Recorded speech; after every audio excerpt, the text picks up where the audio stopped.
going to introduce you to all my gay attractions. I just wanted to tell you about some of the people who made me an artist and who lived under duress.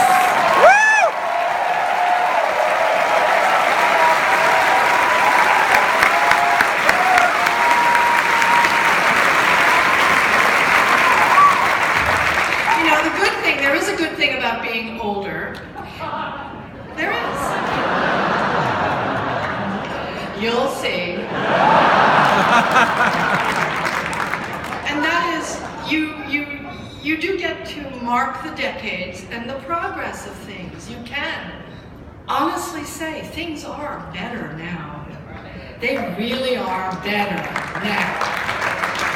But what is that famous quote? The price of liberty is eternal vigilance. Everybody thinks that's Jefferson that said that. But it wasn't, it was an Irishman. John Philpott Curran. Don't you know? Eternal vigilance is the price of liberty. And he also said, Ken, great minds, you know? Evil prospers when good men do nothing. Ain't that the truth?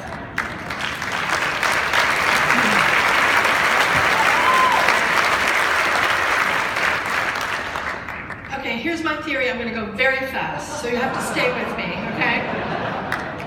Human life has been organized in a certain way.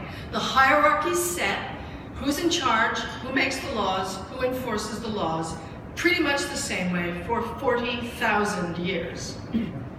Yeah, I know. There were some small number of matrilineal cultures and some outliers who were more tolerant of difference, is very true. But pretty much, and the so-called democracies, the great democracy of Greece, where women and slaves were excluded, pretty much through our history, might made right. And the biggest and the richest and the baddest were the best. And the man pretty much always was a man. But suddenly, at one point in the 20th century, for reasons that I can't possibly enumerate in the 2 minutes that I have left, something did change. The clouds parted, and women began to be regarded, if not as equal, but as deserving of equal rights. It's true. It was a first. Men and women of color demanded their equal rights.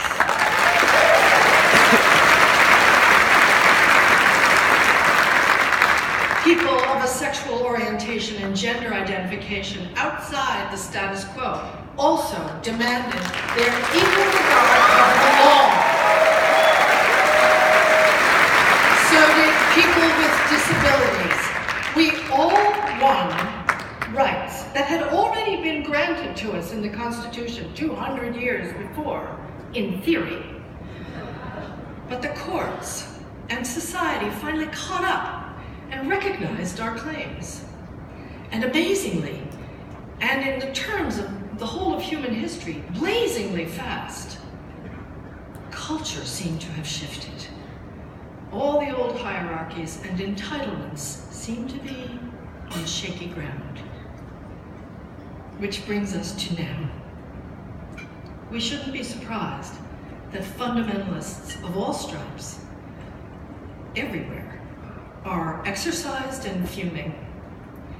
We shouldn't be surprised that these profound changes come at a much steeper cost than it seemed we were gliding through them in the late 20th century. We shouldn't be surprised if not everyone is totally down with it. But if we live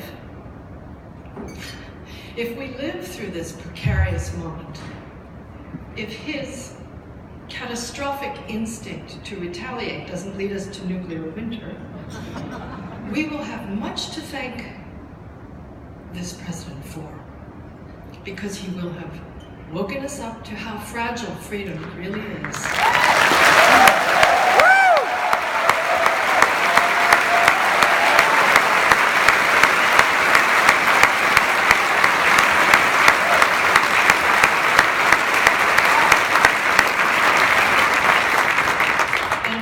His whisperers will have alerted us to the potential flaws in our balance of power in government, to how we've relied on the goodwill and selflessness of previous occupants of the Oval Office, and how quaint notions of custom, honor, and duty compelled them to adhere to certain practices of transparency and responsibility. How easily all of this can be ignored, and how the authority of the executive in the hands of a self-dealer can be wielded against the people and the Constitution and their Bill of Rights. The whip of the executive can, through a Twitter feed, lash and intimidate, punish and humiliate, delegitimize the press and all the imagined enemies with spasmodic regularity and easily provoked predictability.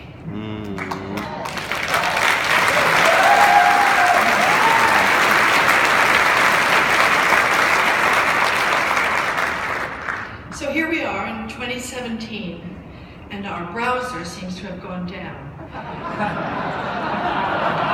And we are in danger of losing all our information. And we seem to be reverting to the factory settings. But we're not. We're not going to go back to the bad old days of ignorance and oppression and hiding who we are.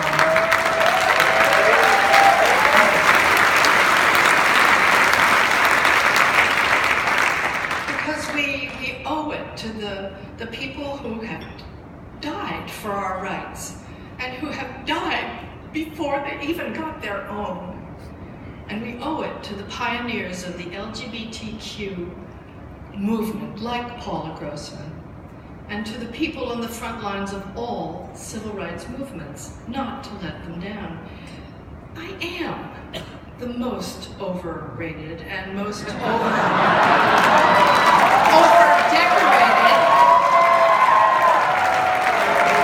and currently I am the most over-berated actress who likes football of my generation. But that's why you invited me here, right?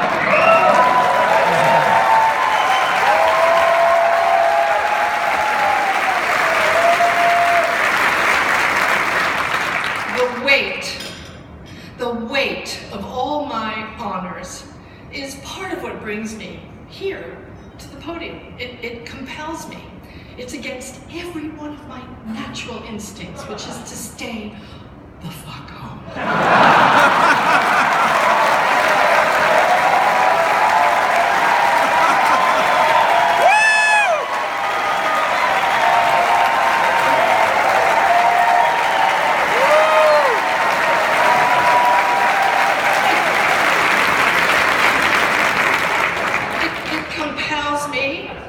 Stand up in front of people and say words that haven't been written for me, but that come from my life, from my convictions, and that I have to stand by.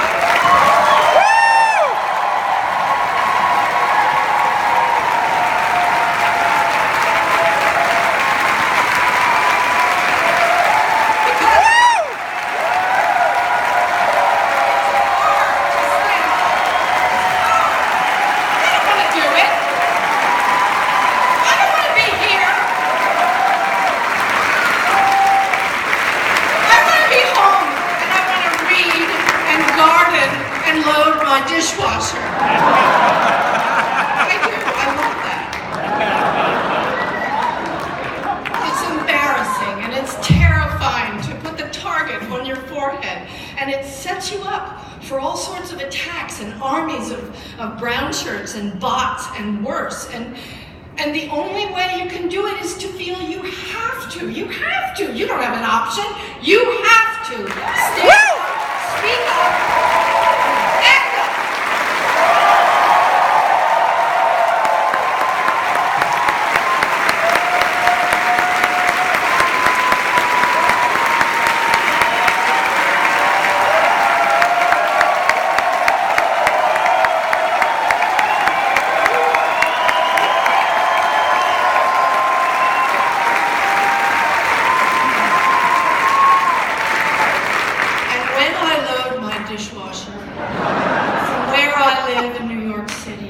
I can look out my window and I see the Statue of Liberty. And she reminds me of Mr. Grossman and the first trip there, and all my great-grandparents who came through and passed by that poem.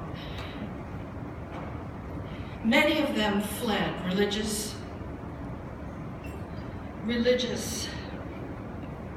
intolerance in the old world, and we Americans have the right to reject the imposition of unwanted religious practice in our lives. We have the right to live our lives with God or without her.